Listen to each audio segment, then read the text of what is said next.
नमस्कार साथियों, स्वागत है आपका अपने YouTube चैनल डिवाइन क्लासेस पे। मैं देवेंद्र सिंह राठौड़। अभी हम आपके लिए एलडीसी के मैथ्स के क्वेश्चन की सीरीज चला रहे हैं जिसमें हम पीवाईक्यू सोल्व करवा रहे हैं। तो अभी तक हमने आपके 5 वीडियो अपलोड कर चुके हैं, ये हमारा छठा वीडियो है। तो आप इसको एंजॉय करें और देखें, और आपका रेस्पॉन्स भी काफ़ी अच्छा रहा है। तो शुरुआत करते हैं हम क्वेश्चन नंबर 1 से। अब देखिए, जो आपके फर्स्ट क्वेश्चन है वो क्या है। आपको बोल रखा है कि लंबवत्ती बेलन है जिसकी ऊंचाई दे रखी है 24 और अर्धगोले की त्रिज्या दे रखी है 4 सेमी। ये बोला गया कि ये जो बेलन है अर्धगोला है, इनके आयतन समान है। तो पूछा है कि बताओ लंबवृत्तीय बेलन की त्रिज्या क्या होगी। सबसे पहले अपने को यहाँ पर इनके फॉर्मूले पता होने चाहिए। क्या है लंबवृत्तीय बेलन, तो यहाँ लिख दो आप बेलन का आयतन ये बराबर होना चाहिए आपके अर्धगोले का। अर्धगोले का आयतन, किसका आयतन? अर्धगोले का आयतन इस टाइप से होना चाहिए अपने पास यहाँ पर। अब देखो, बेलन का आयतन होता है पाई आर स्क्वायर एच, ये होता है।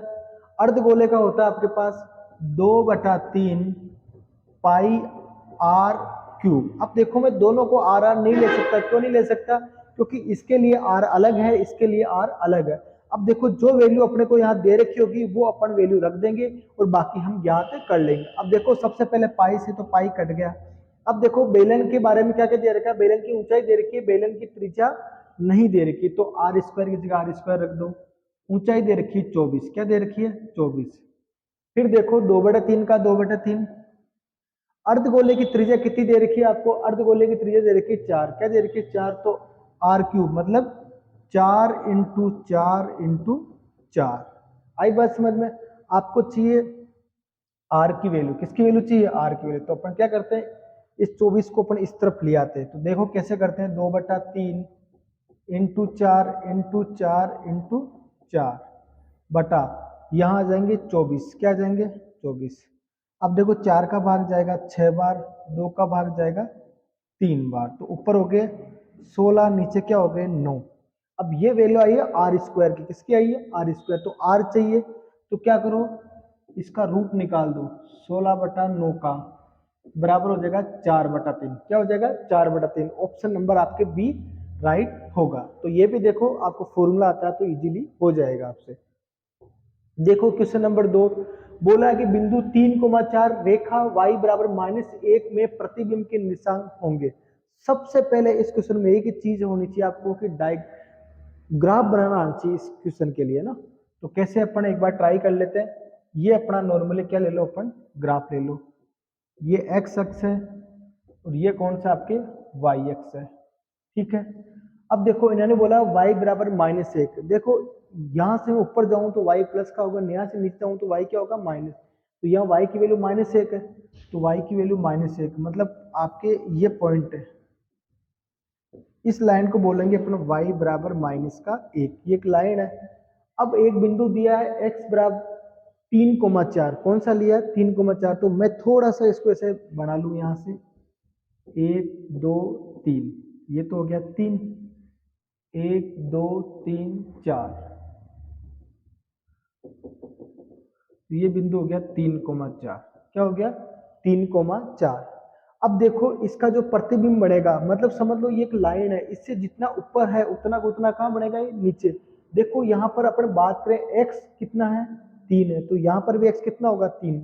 अब मान लेते हैं अपन, यहाँ से जो बनेगा ये डायग्राम इस तरीके से बनेगा, जैसे यहाँ मान लेते हैं। तो यहाँ देखो x की वैल्यू क्या रहेगी? 3 रहेगी। तो इस जगह यहाँ पर भी 3 है, यहाँ पर भी 3 है, तो यहाँ पर भी क्या रहेगी? 3।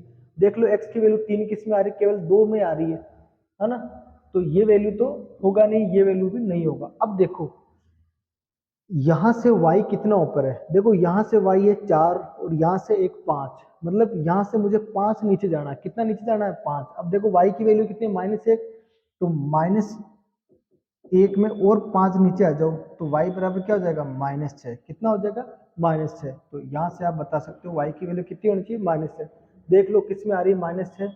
इसमें आ रही, इसमें नहीं आ रही, तो ये आपका राइट आंसर हो जाएगा। मतलब इस लाइन से जितना ऊपर है उतना का उतना कहाँ होना चाहिए, नीचे होना चाहिए। तो इस प्रकार से ये ऊपर 4 और एक 5 ऊपर है, तो नीचे 5 ही क्या कर दो, नीचे कर दो, और x दोनों में बराबर रख दो।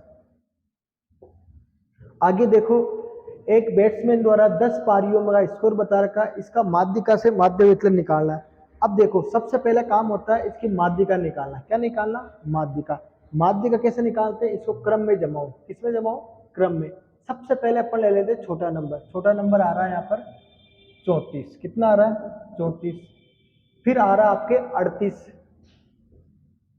अब देखो, जो जो अपन लेते जा रहे हैं, जो जो नंबर हटाते जा रहे हैं। 38 के बाद में आपको दिख रहा है यहाँ पर 42। क्या दिखेगा, 42। तो 42 को भी ले लो। फिर देखो 44 और 46। 44 और फिर 46। फिर देखो 44 ले लिया आपने, 46 ले लिया, अब ले लो आप 48। फिर ले लो आप 48। 48 के बाद में ले लो आप 54 ले लो, और फिर 55 ले लो। 54 ले लो और 55 ले लो। अब देखो 54 55 आपने ले लिए, अब बच गए 63 और 70। तो यहाँ लिख लो 63 और 70। इस प्रकार से अपन ने इनको क्या जमा लिया, क्रम में जमा लिया। अब जब 10 संख्याएं होती है तो इनको बीचों बीच क्या होगा, 1 2 3 4 5। एक तो ये है, एक कौन है, ये। इन दोनों को जोड़ो, 46 प्लस 48/2 कर लो। अब आप खुद सोचो, 46 और 48 के बीच में कौन आता है, 47। क्या आता है, तो ये हो जाएगी आपके पास माध्यिका। क्या हो जाएगी, माध्यिका, जिसको इंग्लिश में बोलते हैं मीडियन। अब ये कह रहा है भाई माध्यिका से विचलन निकालो। क्या निकालो, माध्यिका से विचलन। मतलब 47 में से सबको घटाना है। क्या करना है, 47 में सबको घटाना है। तो देखो 47 में से 34 को घटाएंगे तो कितने बचेंगे, 13। 47 में से 38 को घटाएंगे कितने बचेंगे, 9। 47 में 42 को घटाएंगे कितने बचेंगे, 5। 47 में 44 घटाएंगे तो 3। 46 घटाएंगे तो 1। फिर 48 घटाएंगे तो 1। फिर 54 घटेंगे तो 7। फिर 55 घटे तो 8। फिर इसी तरह देखो 55 तक आगे, अब 63 निकालना, तो 13 और 3 16। और फिर यहाँ हो जाएंगे 23। अब आप कह रहे होंगे कि सर ये माइनस तो आ ही नहीं रहे। इसमें ध्यान रखना, कभी भी फॉर्मूला निकालते हो तो इसका फॉर्मूला बता देता हूं मैं।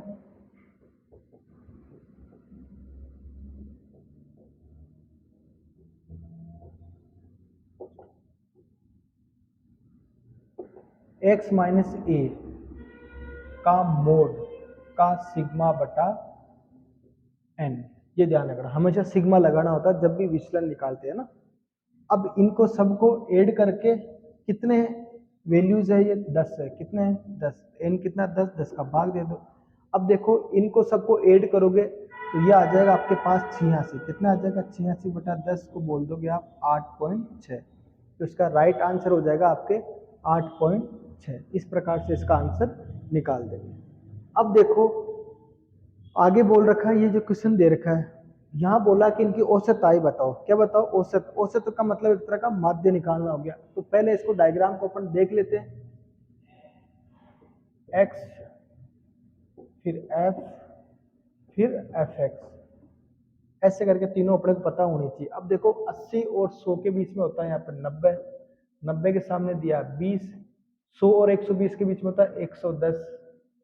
फिर 120 के सामने दे दिया आपके 30। फिर 20 और 40 के बीच में देगा 130, इसके सामने 20। फिर 40 और 60 के बीच में 150, यहाँ दे दिया 40। फिर 60 और 80 के बीच में 170, इसका दे दिया 90। इस तरीके से ये वैल्यू दे रखी है। कभी भी देखो जो x निकालना होता है, जब भी वर्ग अंतराल है तो दोनों का मिड ले लो, दोनों का बीचों बीच। 80 और 100 के बीच में क्या आता है, 90। इसी तरह इनके। अब fx निकाला तो इन दोनों को गुणा कर दो। क्या कर दो, गुणा। 9 दूना 1800, 11 तिया 3300, 13 दूना 2600, 15 चौक 6000, 17 नाम 153 00। अब देखो मुझे क्या करना है, यहाँ से तो सिग्मा एफ आ जाएगा, क्या आ जाएगा सिग्मा एफ। सिग्मा एफ कैसे आएगा, इन सबको जोड़ लेते हैं। अब देखो जोड़ने की जरूरत ही नहीं, इतने साफ साफ बोला 200 है, तो यहाँ क्या ले लो आप 200। इनको अपने को ऐड करना है, तो देखो सब में लास्ट में 2 जीरो तो कॉमन ही है, सिग्मा एफ एक्स निकाले अपन ना, 2 जीरो तो आ ही गए। अब देखो फिर यहाँ 3 6 9, 9 और 6 3 12, 12 8 20 का जीरो हासिल के 2, 2 और 5 7, 7 6 13, 13 8 2 15, 15 3 18, 18 19 हासिल के एक, एक रेख 2, तो ये हो जाएगा 29,000। क्या हो गया आपके पास 29,000। तो फॉर्मूला क्या होता है, X bar equal to sigma F X upon sigma F. अब इसमें वैल्यू रख देते हैं अपन, कैसे रखेंगे 2 9 1 2 3 बटा 2, 2 जीरो से 2 जीरो, 2 का भाग दो, 2 एकम 2, 9 में जाएगा 2 चौक 8, फिर बचा 1, 10 में जाएगा 5 बार। तो यहाँ इसके आंसर आने चाहिए 145, जो कि ऑप्शन नंबर ए है। तो ये भी देखो इजी सा क्वेश्चन है, हो जाएगा आपसे। अगला क्वेश्चन देखो, आपके दे रखा है कि कुल विद्यार्थी बताओ इसके अंदर। अब देखो साइंस है, साइंस में कितना आ रहा है 200 पे, तो ये हो गए 200। कॉमर्स में कितना आ रहा है 300, फिर इसमें कला में कितने आ रहे हैं 500, फिर लो में कितना आ रहा है 200 और 100 के बीच में 150, फिर आपके देखो इसमें कितना आ रहा है 100। अब इनको सबको जोड़ दो, 200 300 500 500 1000 1100 1250। तो ये भी देखो सिंपल सा क्वेश्चन है, बस ग्राफ को थोड़ा सा ध्यान से देख लेना। आगे देखो ये डायग्राम दिया है, पूछा है कि ये जो एंगल होगा एबीसी, कौन सा एंगल एबीसी क्या होगा। इस क्वेश्चन में हमेशा ध्यान रखना, एक आपके थ्योरम होती है कि कोई भी वृत्त होता है जिसमें केंद्र पे जो बना कोण है वो परिधि पे बने कोण का दुगुना होता है। मतलब ये 1 है तो ये 2 होना चाहिए, और ये 2 है तो ये कितना होना चाहिए 1 होना चाहिए। मतलब ये 2x की वैल्यू दी 3, 130, तो x बराबर कितना हो जाएगा 65 डिग्री। कितना हो जाएगा, मतलब यहाँ से यहाँ जाने में डबल हो रहा, तो यहाँ से यहाँ जाने में क्या होना चाहिए आधा होना चाहिए। फिर दूसरे केस, ये एक चक्रीय चतुर्भुज है ए बी सी डी, कौन सा चतुर्भुज है चक्रीय।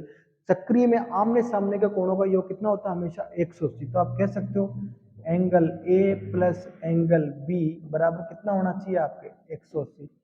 बी सॉरी ए और सी होना चाहिए यहाँ पर, और यहाँ पर होना चाहिए बी और डी। तो angle B plus angle D बराबर 180 डिग्री। अब देखो आपको डी दे रखा है, तो डी की जगह क्या लिख दो आप 65 डिग्री बराबर 180 डिग्री। अब आपको केवल बी चाहिए, क्या चाहिए, तो 65 को घटा दें, 180 में से 65 घटाओगे तो बचेगा आपके 115 डिग्री। यह आपके फाइनल आंसर हो जाएंगे। अब देख लो कौन सा बैठ रहा, ऑप्शन नंबर ए। तो ये भी देखो आपके इजीली हो सकता है।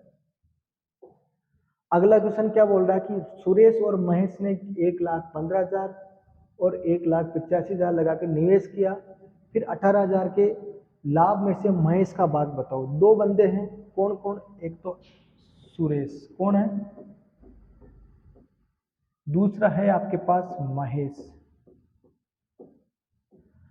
इसने लगाए 1,85,000, 1 2 3 सॉरी इसने लगाए 1,15,000 है ना, तो इसने लगाए 1,85,000, 1 2 3 इस तरीके से लगाए। अब देखो ये इनमें अनुपात है किसके, इन्वेस्टमेंट कितना करा। तो अब सबसे पहला काम होता है इसको सरल अनुपात में बना दो। 3 जीरो से 3 जीरो कट गए, फिर 5 से काट लो 2 बार 3 बार, फिर 5 से काट लो 5 3 15, 5 7 35। तो इनमें जो लाभ होगा 23:37 में इन्होंने इन्वेस्ट करा, तो लाभ भी किसी अनुपात में इसी अनुपात में होना चाहिए। 23 और 37 को ऐड करोगे आप कितने हो जाएंगे 60। 60 को इन्होंने बताया 18,000, कितना दिया आपको 18 1 2 3। तो एक की वैल्यू क्या आ जाएगी, 1 जीरो से 1 जीरो, 300 आ गए। कितनी आ गई 300। आपको पूछा क्या है महेश, मतलब 37 का मान बताना, तो 37 इंटू 300। तो लास्ट में देखो 2 जीरो तो होंगे होंगे, 37 को 3 से गुणा कर लो, 3 7 21 का एक हासिल कर दो, 3 क्या 9 2 मतलब 11,100 रुपये किसका है, महेश का हिस्सा है। तो महेश का हिस्सा हो जाएगा 11,100 रुपये। अगला क्वेश्चन देखो, एक खंबा 24 मीटर की ऊंचाई का है जिसकी छाया इतनी है तो सूर्य का उन्नयन कोण बताओ। सबसे पहले देखो इसको डायग्राम बनाना आना चाहिए। डायग्राम कैसे बनता है, ये मान लो कोई एक खंबा है, ये इसकी छांव बन रही है इस तरीके से, है ना, नीचे की ओर। खंबे की लंबाई है 24 मीटर, छाया बन रही है ये वाली, ना कि ये ले लो आप, है ना।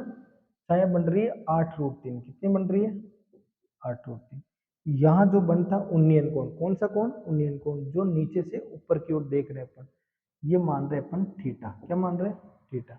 आपको पूछा कि ये कोण ज्ञात करके बताओ।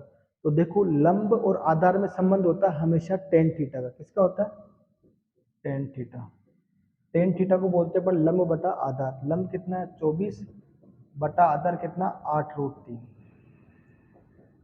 अब देखो एक काम कर सकते हैं, या तो 24 के टुकड़े कर लो, और या फिर इस √3 को हटाने के लिए ऊपर नीचे क्या कर लो, √3 से गुणा कर लो। तो देखो ऊपर तो बढ़ गए 24√3, नीचे देखो 8 इंटू √3 को √3 से गुणा करते तो कितना बन जाएगा, 3। कितना बन जाएगा, तो ये देखो 24 से 24 कट गया तो क्या आया, √3। अब ये हमेशा आपको पता होना चाहिए कि टेन थीटा में √3 कब आता है, टेन में 60 पे आता है। कितना पे आता है, टेन थीटा बराबर टेन 60 डिग्री पे आता है। तो आप कह सकते हो थीटा बराबर कितना हो जाएगा, 60 डिग्री। यही आपके फाइनल क्या हो जाएंगे, आंसर। ये आपको थोड़ा सा याद रहना चाहिए। 60 डिग्री कौन से में, सी वाले में। अब देखो ए बी सी तीन लोगों ने इस अनुपात में इन्वेस्टमेंट करा। 6 महीने बाद जो बी है वो 20% बढ़ा देता है। तो बताना कि 1 साल बाद में 1,85,000 का लाभ हुआ, उसमें सी का हिस्सा कितना है। तो देखो आपके पास तीन बंदे हैं, ए बी सी। ए ने लगाए 105, कितने लगाए, बी ने लगाए 40, और सी ने कितने लगाए 36। अब देखो इसमें सिर्फ एक ही बंदा है जो बीच में कुछ न कुछ बदलाव कर रहा है, कौन, बी। मतलब 6 महीने तक तो यही रहता है, ये कभी बदलाव नहीं कर रहे, मतलब 12 महीने तक। ये भी क्या कहा तक, 12 महीने तक। अब देखो 6 महीने तक तो इसने 105 लगाए, फिर क्या करा, ये 20% बढ़ा दिया। अब 20% बढ़ाना मतलब क्या हो गया, 105 इंटू 120/100, काट लो, 2 से काटो, 0 0 काटा, 6/5। तो ये हो जाएगा प्लस 105 इंटू 6/5। अब पहले 105 रुपए थे, अब कितने रुपए हो गए, ये हो गए। अब देखो पहले 6 महीने, तो अब बचे कितने, 6 महीने। अब इनमें अपने को क्या निकालना, सीधा अनुपात निकालना। कैसे निकालेंगे वो अपन देखते हैं। देखो 6 यहाँ पर भी आ रहा है, यहाँ पर भी आ रहा है, 6 का भाग 12 में जाता है, इसमें भी जा सकता है। तो सबसे पहला काम है 6 हटा लो, इसको हटा दो 2 बार, इसका भी 2 बार, ठीक है।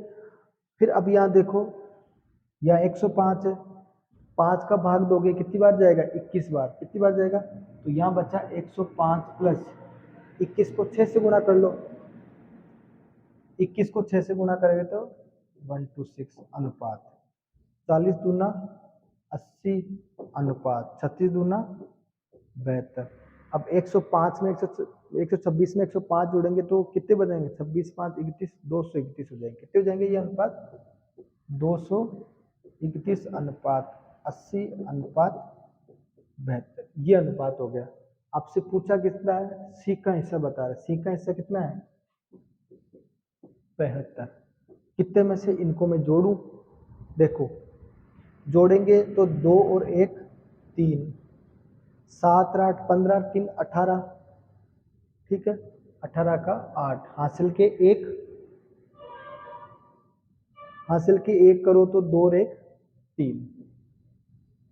अब देखो इसको सोल्व करना अपने को, किससे किसे डिवाइड करना है, 18,500 से इंटू 18,000, सॉरी 1,85,000। अब इसको सोल्व कर देते हैं, क्या कर देते हैं, सोल्व कर देते हैं। अब देखो एक काम कर सकते हैं अपन, अगर मैं कुछ काटा पीटी करूं तो मेरे कोई आंसर बन जाए, तो यहाँ से एक काम कर सकता हूँ, इसका अगर भाग जा रहा है इसमें 383 को अगर मैं 5 से गुणा करूँ, 5 3 15 हासिल के 40 से 41 का हासिल का 4, 5 3 15 4 1915, ये आपके लगभग लगभग 5 से पूरा पूरा कटेगा। और 72 को 5 से गुणा करोगे तो 72 पंजे कितने होते हैं? 36,000। तो आपके ऑप्शन ए इसमें क्या बन जाएगा? 36,000 हो जाएगा। थोड़ा सा कैलकुलेशन को आप देख लेना, मैंने आपको एडवांस बता दिया, या कोई एक दो संख्या कटने में ऊपर नीचे हो सकती है बस। आगे देखो, 24,000 का 8.5% की दर से 8 महीने का ब्याज बताना। साधारण ब्याज, कौन सा ब्याज? क्योंकि इसमें ये नहीं कहा कि साधारण है चक्रवृद्धि है, इसका मतलब ये है आपके साधारण। साधारण ब्याज मतलब SI, इसका फॉर्मूला क्या होता है? मूलधन इंटू दर इंटू समय बटा 100। देखो मूलधन कितना है? 24,000, दर कितनी? 8.5, 8.5 का क्या हो जाएगा? 8 दूनी 16 और 1 17, 17 बटा 2 इंटू 8 महीने तो 8 बटा 12, और नीचे क्या लेने आपको? 100 लेने। अब इसको काटना पीटना और आंसर निकालना है। 2 जीरो से 2 जीरो, 24 से 24 कटा तो क्या बचा? 17 इंटू 8 इंटू 10, तो ये आ जाएगा। 17 को 8 से गुणा करेंगे तो 56, 136 और 0 1360 रुपए। कितने रुपए आ जाएंगे? 1360 प्लस काटने का ध्यान रखना। अगला क्वेश्चन देखो, 10% और 30% की दो लगातार छूट है, उसको एक साथ अगर बताएं तो कितनी होगी? इसका एक ही तरीका होता है, 10 प्लस 30 माइनस 10 इंटू 30 बटा 100। इस तरीके से इन क्वेश्चन को सोल्व किया जाता है। 1 जीरो से 1 जीरो, 1 जीरो से 1 जीरो, 10 और 30 कितने हो जाएंगे? 40, 3 एकम कितने हो गए? 37%। कितना बन गया ये? 37%। कौन सा ऑप्शन हो गया? सी। अब देखो अगला क्वेश्चन क्या बोल रहा है? दो आसन्न संपूरक कोणों के अर्धों के मध्य कोण कितना होगा? आसन्न कोण ऐसे होते हैं जिसमें एक भुजा कॉमन हो, और अगर संपूरक है तो इसका मतलब उनका योग कितना होना चाहिए? 180। जैसे मान लो ये एक रेखा है, इस पे एक इस तरीके से मैंने वो बना दी, ये तो है x और ये कौन है? y। इन्होंने कहा कि इन दोनों के अर्धक, इसका अर्धक तो यहाँ हो जाएगा, इसका अर्धक यहाँ हो जाएगा, तो ये और ये। अब देखो ये पूरा y है तो आधा कितना हो जाएगा? y/2। ये पूरा x है तो आधा कितना हो जाएगा? x/2। अपने को ये पता होना चाहिए कि संपूरक है तो x प्लस वाई बराबर होता है 180 डिग्री। अब अपने पास बीच में क्या बचा? x/2 plus y/2। देखो हर समान है ही, तो क्या बोलोगे आप? x plus y/2। x plus Y का मान है 180, तो 180 बटा 2 को आप बोलोगे 90 डिग्री। कितना डिग्री बोलोगे? 90 डिग्री। और 90 डिग्री को क्या बोलते हैं अपन? समकोण। क्या बोलते हैं अपन? समकोण, जिसको राइट एंगल बोलते हैं। आगे देखो, ये आपको एक वृत्त में दो त्रिभुज दे रखे हैं, पूछा है कि एंगल BDC क्या होगा। सबसे पहले अपन बात कर लें ट्राइंगल ABC में। देखो ABC में angle A plus angle B plus angle C कितना होना चाहिए आपके पास? 180 डिग्री होना चाहिए। कोई भी त्रिभुज हो हमेशा यही कंडीशन होती है। अब देखो एंगल A तो आपको पता नहीं है, एंगल B ये पूरा दे रखा 65, कितना दे रखा है? प्लस C कितना दिया? अब देखो C आप ये मत लेना, आप ABC के लिए काम करो, इसका मतलब अंदर वाला है ना। तो ये है आपके पास 35 डिग्री बराबर 180। आपको पूछा एंगल A बताओ, क्या बताओ? Angle A। अब देखो 60 और 30 90 और 5 5 10 मतलब 100 डिग्री हो गया, तो 100 डिग्री इधर ले जाओ, 180 माइनस 100, तो एंगल A आ जाएगा आपके पास 80 डिग्री। कितना आ जाएगा? 80 डिग्री। इसका मतलब ये जो कोण है, ये कोण कितना आ गया? 180। अब देखो अपने पास ये वृत्तखंड है, ये वाला BC वाला, कौन सा वाला? ये इतना सा का, इसी वृत्तखंड में जो कोण बन रहा है, एक तो ए पे बन रहा है, एक किससे बन रहा है, डी पर। एक ही वृत्तखंड में बने कोण हमेशा बराबर होते हैं। क्या होते हैं, बराबर। मतलब जो कोण ए पे बन रहा है वो कोण कहाँ पे बनेगा, डी पे। तो ये भी कितना हो जाएगा, 80 डिग्री। कितना डिग्री हो जाएगा, 80 डिग्री। तो यहां से आप बता सकते हो आराम से कि बीडीसी कितना होगा आपके पास, 80 डिग्री। और यही आपके फाइनल आंसर हो जाएंगे। इस प्रकार से ये भी देखो हो जाएगा। आपको ये फॉर्मूला, इसकी थ्योरम याद होनी चाहिए वृत्त के अंदर, है ना। आगे बोला है आपको, इस टाइप से आपको दिया भुजाओं में संबंध पूछा कि कौन सा त्रिभुज इसमें से एडजस्ट होगा। अब देखो, अगर मैं इधर लेता हूं ए बी, तो यहां आएगा क्यू आर। क्या आएगा, क्यू आर। फिर मैं ले लूं बी सी, तो यहां आ रहा है पी आर या आर पी, इस टाइप से। अब देख लो ये किसमें मिल रहा है, वो आपके आंसर हो जाएगा, A B C Q R P. अब देखो यहां से कौन सा आ जाएगा, पी क्यू आर। देखो ऐसे क्वेश्चनों में आप मैच करके देख लो कि इधर क्या आ रहा है, पी क्यू आ रहा है। क्या आ रहा है, पी क्यू कहाँ गया, पी क्यू के साथ क्या आना चाहिए, सी आ रहा है। फिर बात आई क्यू आर के साथ क्या आना चाहिए, ए बी आ रहा है। फिर पी आर के साथ क्या आना चाहिए, बी सी, इस टाइप से। एक बार इसमें देख ले, पी क्यू के साथ आ रहा है ए बी, पी क्यू के साथ यहाँ ए सी आ रहा है, तो ये गलत हो जाएगा। इधर देखो सी बी यानी बी सी के साथ आना चाहिए पी आर नहीं क्यू, ये आ रहा है, तो ये भी गलत हो जाएगा। फिर यहाँ देखो बी सी के साथ आ रहा है पी क्यू, कहाँ गया, बी सी के साथ आ रहा है पी आर, जबकि यहाँ बी सी के साथ क्या आ रहा है, पी क्यू आ रहा है, तो ये भी क्या हो गया, गलत। ऑप्शन नंबर ए आपके एकदम क्या बैठ रहा है, सही। बस ये यहाँ सीक्वेंस देख लो, ए बी के नीचे क्यू आर। तो इधर ए बी है तो लास्ट में ए बी आ रहा है, तो लास्ट में क्या आना चाहिए, क्यू आर आना चाहिए। इधर शुरू में पी क्यू आ रहा है तो शुरू में आना चाहिए सी है। देखो सी आ रहा है कि नहीं आ रहा है, इस प्रकार से सोल्व करना होता है।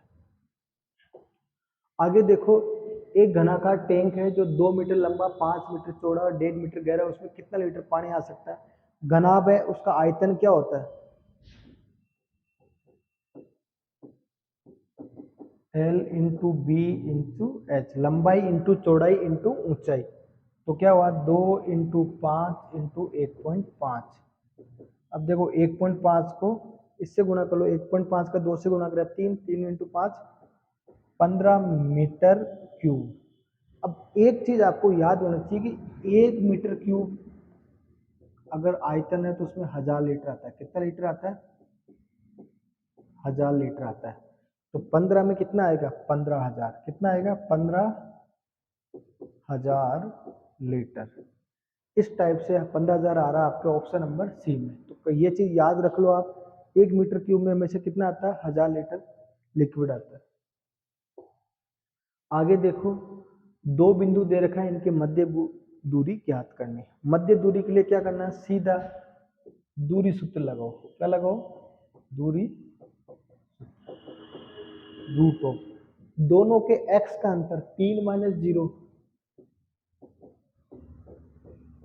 प्लस दोनों के y का अंतर 6 - 0 का स्क्वायर।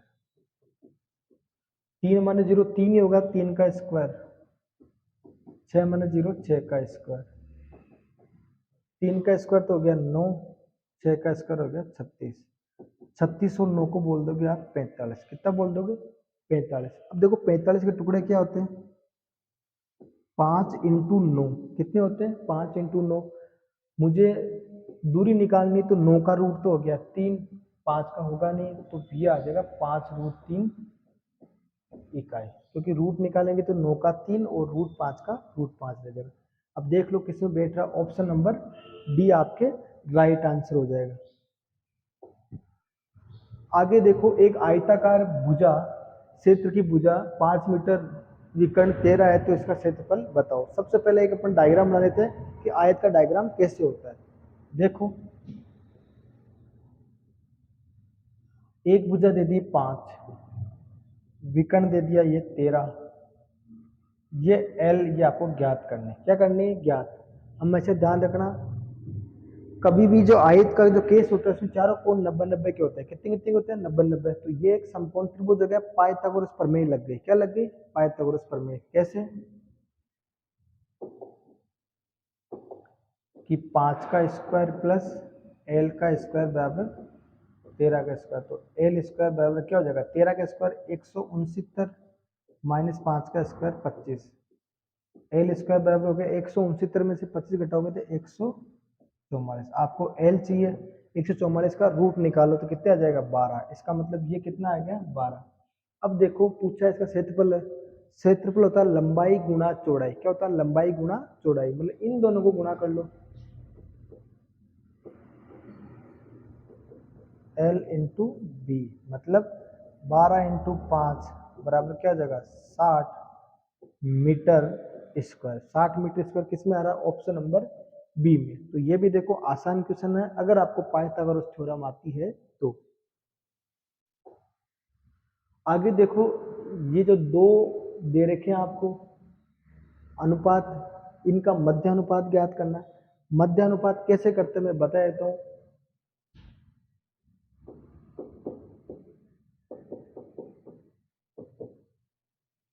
इस टाइप से होता है। तो ये मध्य अनुपात जो होता है y बराबर क्या होता है? x इंटू जेड का रूट होता है। क्या होता है? रूट। क्योंकि अंदर अंदर वालों को गुणनफल, बाहर बाहर वालों को, तो इधर तो वाई स्क्वायर हो जाएगा, इधर x इंटू जेड। आपको केवल y चाहिए तो इसका क्या लग जाएगा? रूट।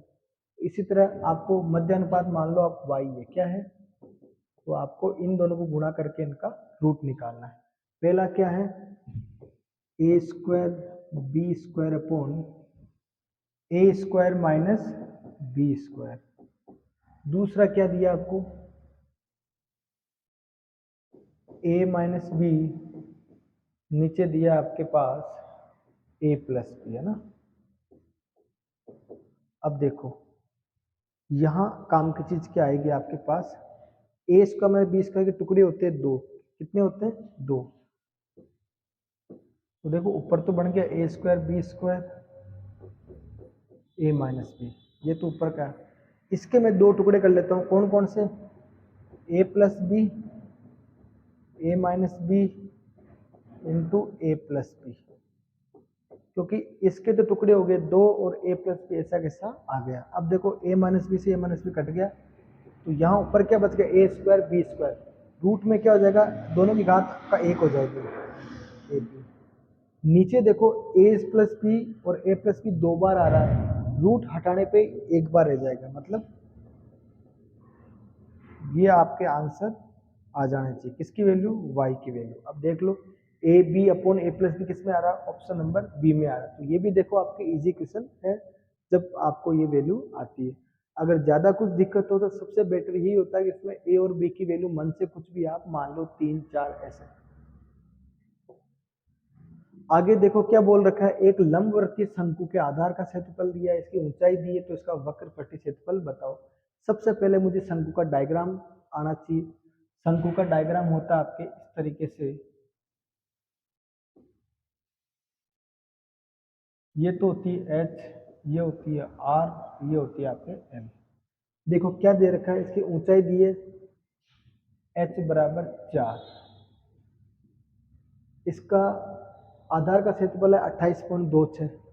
इसका मतलब मुझे आर भी चाहिए और एल भी चाहिए, दोनों मेरे पास नहीं है। तो आर किससे आएगी? आधार के क्षेत्रफल से। किससे आएगी? आधार का क्षेत्रफल। आधार कैसे होता है?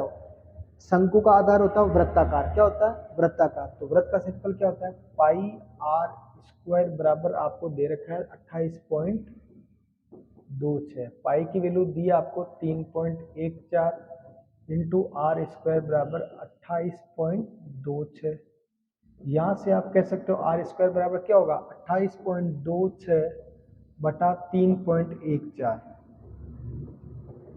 अब देखो इससे काटोगे, ये काटेंगे तो लगभग लगभग 9 बार कट रहा है। कितनी बार कट रहा है? 9 बार। तो यहाँ से आर स्क्वायर की वैल्यू 9 आई है, तो आर बराबर क्या कर दो? √9 मतलब 3 आ जाएगी। कितनी आ जाएगी? 3। तो इसका मतलब यहाँ मैं कह सकता हूँ ये 4 है तो ये कितनी होगी? 3।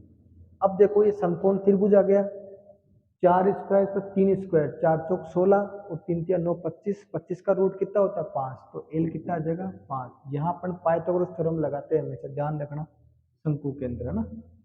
अब आपको बोला है इसका वक्र पृष्ठ क्षेत्रफल। वक्र पृष्ठ क्षेत्रफल होता है पाई आर एल। पाई की वैल्यू तो वही रख लो 3.14, आर कितना दिया आपको 3 इंटू एल कितना लिया है 5। अब सिर्फ इनको सोल्व कर लो बस। 3.14 इंटू 3 इंटू 5 15।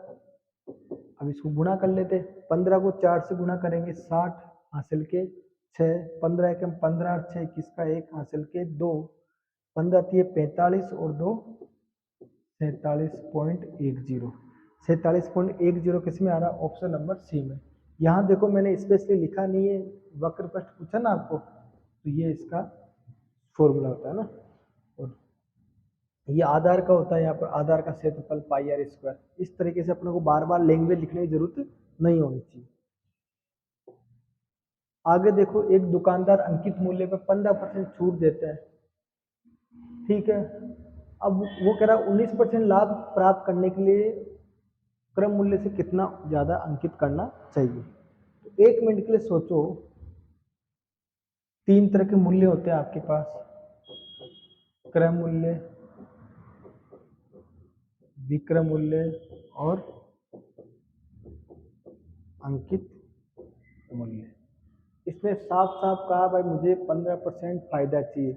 अगर क्रम मूल्य 100 है तो ये कितना होना चाहिए 100, सॉरी 19% लाभ चाहिए तो ये कितना होना चाहिए 119 चाहिए, ठीक है। अब ये कह रहा है कि मैं कितने रुपए लिख दूं ताकि मैं कम करूं तो 119 पे आ जाए, किस पे आ जाए। अब यहां देखो अंकित मूल्य जो है इसको अगर आप 100 मानो, क्या मानो 100 मानो, तो यहां से अंकित मूल्य हो जाएगा 15% छूट दे रहे हो तो ये कितना हो जाएगा आपके पास 85 हो जाएगा। कितना आ जाएगा 85 हो जाएगा। अब इस क्वेश्चन को अपन अनुपात समानुपात से बेहतर तरीके से कर पाएंगे। देखो कैसे, 119 है तो यहाँ पर भी कितना लिख दो, यहाँ 85 तो यहाँ पर भी कितने लिख दो 85। अब इसको काट पीट के सोल्व कर लो।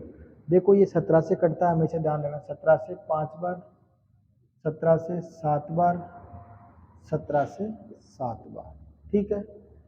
फिर 5 से काटो 1 बार, 5 से काटा 17 बार, 5 से काटा 20 बार। तो अब देखो इनमें रेशियो क्या आ गया 100 अनुपात 17 7 है 119 अनुपात 20 7 है 140। इसका मतलब क्रम मूल्य अगर 100 है तो विक्रय मूल्य कितना होना चाहिए 100, सॉरी अंकित मूल्य होना चाहिए 140। तो कितना बढ़ाओगे आप 100 से 140 करने के लिए 40%, तो आपका आंसर हो जाएगा सी। ये देखो अनुपात समानुपात का एक तरीका है, आप ऐसे सोल्व कर सकते हो इजीली। आगे बोला कि एक घनाकार टंकी है, ये तो अपन ने सोल्व हो गया अपने से। आगे देखो दो बिंदुओं की मध्य दूरी ज्ञात करनी, ये भी हमसे हो गया। अब देखो आयताकार क्षेत्र की एक भुजा दे दी 5, विकर्ण दे दी, ये भी हमने हो चुका है हमारे से। हाँ अब देखो ये देख लो, ये आपके थोड़ा सा अच्छा क्वेश्चन है। ये बोल रहा है कि साधारण ब्याज की दर से 8 साल में 80% वृद्धि होती है। कितनी होती है 80% वृद्धि होती है। तो बताया 14,000 3 साल बाद चक्रवृद्धि ब्याज से कितने होंगे। अब 1 मिनट के लिए सोचो आप कि 8 साल में कोई चीज 80% बढ़ जाती है तो 1 साल में कितनी बढ़ेगी 10%। तो यहां से ये पता कर सकते हो आप कि दर कितनी है 10%। समय कितना दिया आपको 3 वर्ष। मूलधन कितना है आपके पास 14,000। आपको पूछा है चक्रवृद्धि ब्याज, क्या पूछा आपको चक्रवृद्धि ब्याज, ये ज्ञात करना है। अब चक्रवृद्धि ब्याज ज्ञात करने का एक तरीका बताता हूँ सिंपल। सबसे पहले ले लो आप 14,000, रेट है 10%, कितनी है 14,000 का 10% मतलब एक जीरो हटा दो तो ये हो जाएंगे 1400। फिर एक बार और कर लो 10%, 1400 का 10% होता है 140। फिर एक बार और कर लो 10%, कितना हो जाएगा 14। अब देखो चक्रवृद्धि ब्याज में जो ये जो 10% निकालते हैं ये 3 बार होता है। कितनी बार होता है? इसी तरह ये भी कितनी बार होता है? ब्याज का ब्याज जिसको बोलते हैं ना, और ये होता है केवल एक बार। अब इनको जो लो, 14 × 3 4200, 14 × 3 420, 14 एकम 14। अब इनको तीनों को ऐड कर लो, लास्ट में 4 2 और 1 3, 4 2 6, 4634। कितना हो जाएगा? 4634। किस में आ रहा है? ऑप्शन नंबर बी में। किस में आ रहा है? ऑप्शन नंबर बी में। तो ये भी देखो आपसे इजीली क्वेश्चन हो जाएगा। तो इस प्रकार से, सॉरी, एक अपने लास्ट क्वेश्चन है, ये बहुत ही प्यारा क्वेश्चन है लोग का। अब देखो लोग का जो क्वेश्चन है, इसमें आपको x और x की 2 बार वैल्यू दे दी, पूछा कि 72 की पावर x की वैल्यू बतानी। तो इनको अपन इजीली करेंगे, देखते हैं कैसे करें। log y विथ बेस 3 बराबर x है ना। इसी तरह log z विथ बेस 2 बराबर है x। ध्यान रखना, अगर यहाँ से मैं ये log हटाऊंगा, क्या करूंगा, तो y बराबर हो जाएगा 3 की पावर x। इसी तरह यहाँ से मैं log हटाऊंगा तो z बराबर हो जाएगा x की घात 2। आई बात समझ में? सॉरी, ये हो जाएगा आपके पास 2 की पावर x। मतलब यहाँ ये जो बेस होता है ना, वो यहाँ पर वापस बेस में चल जाता है। आपको दिया 72, क्या दिया है? 72 की पावर x। 72 के टुकड़े क्या होते हैं? 9 × 8 की पावर x। 9 को बोलते हैं अपन 3 की पावर 2, 8 को बोलते हैं 2 की पावर 3 की पावर x। अब देखो 3 की पावर 2 है, इस पे भी आप x लगा दो, और 2 की पावर 3 है, इस पे भी क्या लगा दो आप? x। क्यों? क्योंकि अपन दोनों को अलग अलग कर रहे हैं। क्या कर रहे हैं? ये x इसके लिए भी, x इसके लिए भी है। अब देखो यहाँ से एक और चीज अपन नोट कर लें, इस x को अंदर ले जाओ तो क्या हो जाएगा? 3 की पावर x, बाहर क्या लग जाएगा? 2 इंटू 2 की पावर x, बाहर क्या लग जाएगा? 3। अब देखो 3 की पावर x को क्या बोलते हैं अपन? y। क्या बोलते हैं? y। तो यहाँ से देखो y की घात 2, 2 की घात x, 2 की घात x को बोलते हैं अपन z। तो यहाँ हो जाएगा z की घात 3। तो ये देखो y² z³ किस में आ रहा है?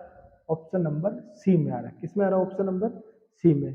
तो इस प्रकार से देखो अपने पूरे 25 के 25 क्वेश्चन सोल्व हो चुके हैं, और आज आपको बहुत ही लो का क्वेश्चन है, ये आपके थोड़ा सा यूनिक रहा है बाकी क्वेश्चनों से। और आगे आशा ये है कि हम लोग एलडीसी के तो आपके लगभग लगभग अब हमारे एक सेशन और बचा है, आगे आप लोग हमें जरूर यह अवगत कराएं कि हमें और किसके लिए करना चाहिए। बाकी हमें तो पता है कि हमें आगे क्या इसमें टॉपिक लेना है या कौन से पेपर कराना है। अगर आपको विशेष आवश्यकता है किसी टॉपिक के बारे में या कोई पेपर से आपके पास, तो आप भेज सकते हैं, उनका भी हम डाउट सेशन में सोल्यूशन करवा देंगे। तो एक बार फिर आपका तहे दिल से धन्यवाद। जय हिंद, जय भारत।